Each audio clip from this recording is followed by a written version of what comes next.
In this video, I'm going to be exploring my picks for a possible next Big Six within the MCU. The 6 heroes who will be the focal points for the story of the MCU moving forward into Phase 4. This is going to be a little bit of fun. If you want to play along, let me know your choices in the comment section down below. Let's dive in.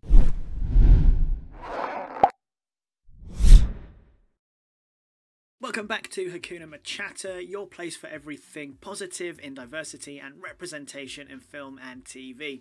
If you're new here to the channel, please consider subscribing, turning on the bell notification. In order to create this list, I've worked off of 2 parameters, and the first parameter is that of the Infinity Stones. Now, I know we're moving out of the Infinity Saga and the story of the stones is kind of finished, but the last Big 6, they all kind of matched up to a stone each. Kind of going off of what Super Carlin Brothers assessed, and yeah, this is what they came up with, and I kind of agree with that. The second parameter is that Phase 4 of the MCU is going to be a much more diverse and inclusive phase of the MCU, and this being a diversity and representation YouTube channel, yeah, I think you kind of get what I'm going with that. So cool, let's get into pick number 1, and it is Doctor Strange. I don't think this comes as much of a surprise. Towards the end of the Infinity Saga, particularly obviously in Infinity War and Endgame, Doctor Strange was monumental in defeating Thanos, and then alongside Doctor Strange 2 being one of the flagship films for Phase 4, and definitely it looks like Phase 4 is jumping a lot into the multiverse, into different universes, separate realities, and that's kind of Doctor Strange's thing, I guess. So it kind of makes sense that he will be certainly at the forefront trying to guide the Avengers into the best possible course of action to win the day and save Earth and the rest of the universe. So the Infinity Stone that I've linked Strange with, I think is again kind of obvious. It's the Time Stone. I mean, obviously he is the guardian of said stone, so I've linked him back to that, and I can kind of maybe see him using the Time Stone in Doctor Strange 2 in order to go back in time and try and find out where reality has fractured off into different streams, into different paths. It is a multiverse of madness, and I imagine he'll have that curiosity to find out why that has happened. And you know, even though at the end of Endgame Captain America went back to deliver all the stones back to their original place, there obviously is still the questions of Captain America staying in the past. How did that affect anything? Loki's escape in Endgame, and obviously we'll see the Loki TV show to get more of that from his side as well. I can imagine that might bleed quite heavily into Doctor Strange 2 or the other way around. I don't know, like, who actually kind of really knows what's going to happen in this next phase. Now, the second choice for me is Captain Marvel. Now, we haven't really had enough time with Captain Marvel in the MCU to kind of really assess as to how much of an impact she's going to have. Obviously, she had quite a monumental impact at the end of Endgame. She turned the tide of that battle. Hopefully now this means that the door is wide open to expand her story. Certainly it will in Captain Marvel 2. I'm sure it will a little bit in Miss Marvel as well. And I think mainly what will come along with that, it's her experience of having fought wars on other planets for decades on end and then coming back at the Endgame and with the heroics I've already mentioned. I could maybe see a lot of Avengers looking up to her, particularly some of the younger ones. Definitely obviously Miss Marvel, that is kind of a part of Miss Marvel's character, plus just her immense power will help get the Avengers out of a lot of sticky situations, I imagine, in Phase 4. Now, the Infinity Stone I've linked Captain Marvel to is the Space Stone. Again, I feel that's kind of an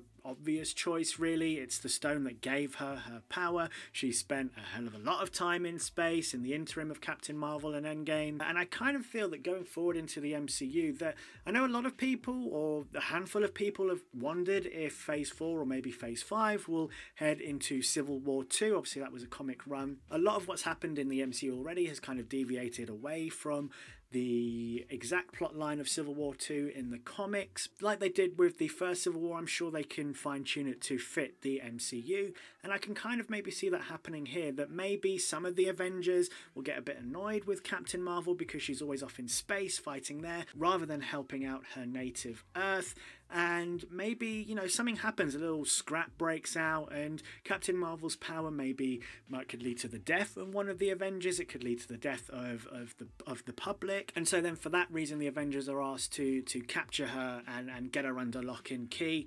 and that could then maybe be the start of Civil War 2, and she ends up having to use her power to fight against the Avengers, to escape them and leave Earth. I don't know, I'm spitballing. I'm just coming up with ideas. let's see what happens. So the third Avenger for me to be part of this big six is Wanda. Phase 4 seems to be kind of very Wanda heavy. Obviously Wandavision, she's joining Doctor Strange in his film as well. And I can kind of see maybe why. Obviously, as I've mentioned with Doctor Strange, there's going to be this lot of opening up into different realities and universes. And I feel WandaVision is going to be pretty monumental for that. Specifically with what I've seen from the WandaVision trailer, the way I've kind of assessed that, the way I've heard others assessing that trailer and where that show could possibly go, I think Wanda could maybe be sort of the main reason as to why reality is splitting off into a multiverse of madness. As for linking her to a stone, I have linked her to the Mind Stone for this one. Obviously the Mind Stone either unlocked or gave her power. The Mind Stone was a massive part of Vision, who she loves. And it kind of made a lot of sense to link this stone to her, also because of something that was in one of the latest trailers. If you've not watched the trailers, you don't want to, maybe just skip ahead. I'll put a time code for you here to skip ahead to. But that latest trailer had a moment with Monica Rambeau where she asks Wanda, you know, what is your name? And Wanda says, I don't know. I wonder what that means. Now, I was watching a live stream on 2nd Street Marvel. He had Chillmonger on, and they were talking that maybe Wanda is kind of locked in a facility. She's been experimented on, and she's trapped in her own mind. Something else is happening outside that sparks her powers off and breaks reality and whatnot. And all that while Wanda doesn't know what's going on because she's playing out this fantasy with Vision in her mind. And that kind of fits into why we see all these different versions of Wanda and Vision. Next up is Spider-Man. Now, this probably isn't too much of a shock. I think a lot of people are expecting Spider-Man to be pretty front and center from here on out, particularly if the deal between Marvel and Sony carries on. I think they will want to use Spider-Man as much as possible. He's an incredibly popular superhero.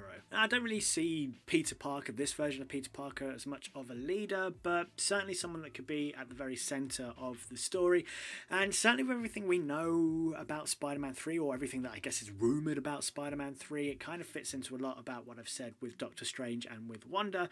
And so for that reason, I've linked Spider-Man to the Reality Stone. At the end of Far From Home, reality for him was completely flipped upside down. It kind of makes sense that maybe that stone links to him. Also the fact that with the rumours with Spider-Man 3 that it sounds like we're pretty much getting a live action Spider-Verse film with the different versions of Peter Parker coming in, the different villains from the different universes coming in. Yeah, it all seems to be kind of adding up. The Phase 4 and maybe into Phase 5 reality is not going to be what we think it is anymore, and maybe that explains why Marvel are moving a lot into their Disney Plus TV shows as well, because there's a chance to tell that longer form of story that will aid this wider universe that we're being entreated to. And so with reality changing around Wanda, with reality changing around Doctor Strange, and reality changing around Spider-Man, I can see these three being quite central to that plot and exploding out from there. So these final two picks actually were a little difficult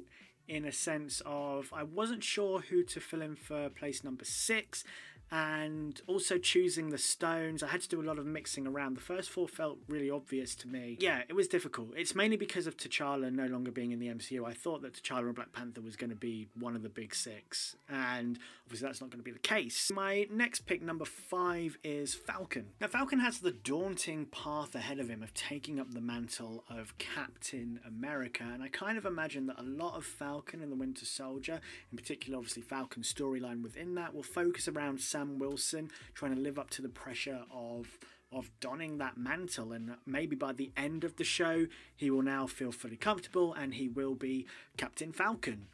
Or Falcon America. I don't know which way around that's going to be. Let me know in the comment section down below. Now, Falcon has always been this very loyal, very morally straight kind of guy, and so for that reason I've assigned him to the Soul Stone, as there's the potential that he could be one of the new leaders within the MCU. You know, if he's a nice, cool, chill, morally sound, loyal guy, then his soul should hopefully link up to lots of other souls. It's kind of sounding really like... yeah.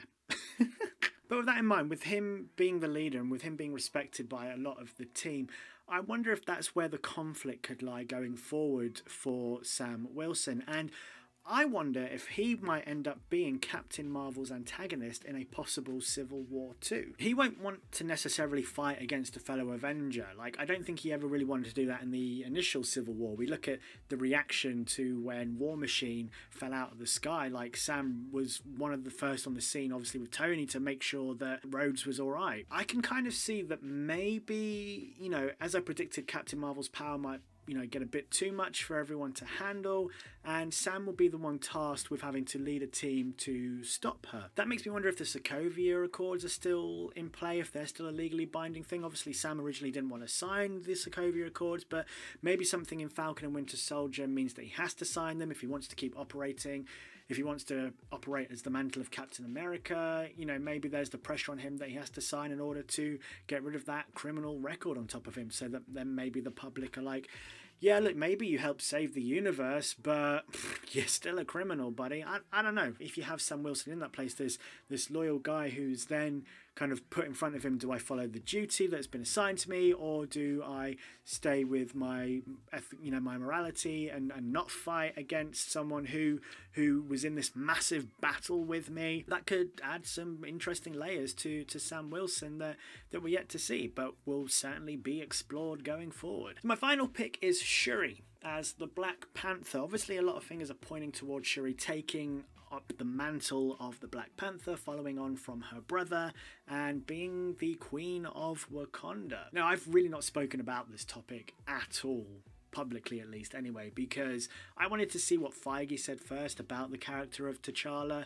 to see how they were going to use him or not. They've decided they're not, so I feel kind of more comfortable talking about this now. So I'm going to dive in as to why I think Shuri will be one of the big six here. I think it mainly just boils down to Shuri's experience and intelligence. She has the experience of working with the Black Panther, building the suits, the gadgets, everything, and then she is also so super intelligent that she's going to be very useful as a central player within the Avengers. You know, the first big six had two big geniuses in Tony Stark and Bruce Banner, and then I believe this big six could have Doctor Strange and Shuri as their two big geniuses. Geniuses? Then also with Wakanda's outreach programs, you know, it could possibly take Shuri on quite an adventure around the globe to meet different Avengers. And so obviously there's only one stone left, it's the Power Stone, and I linked this one to Shuri, and I can kind of see how this would link to her. Firstly, there's a little gap in the story of how is she going to get the power of the Black Panther? Killmonger burnt all the heart-shaped purple flowers.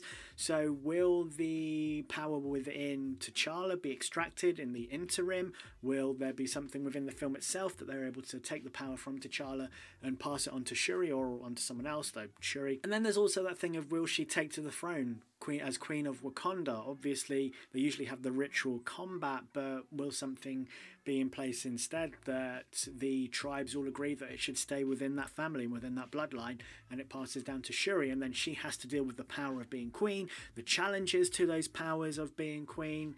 And yeah, I don't know, I feel there's power struggle in Shuri's future in the MCU. It was kind of difficult placing Falcon and Shuri in there in terms of, you know, linking them to stones and what might happen to them going forward. It felt a lot more obvious with T'Challa being there.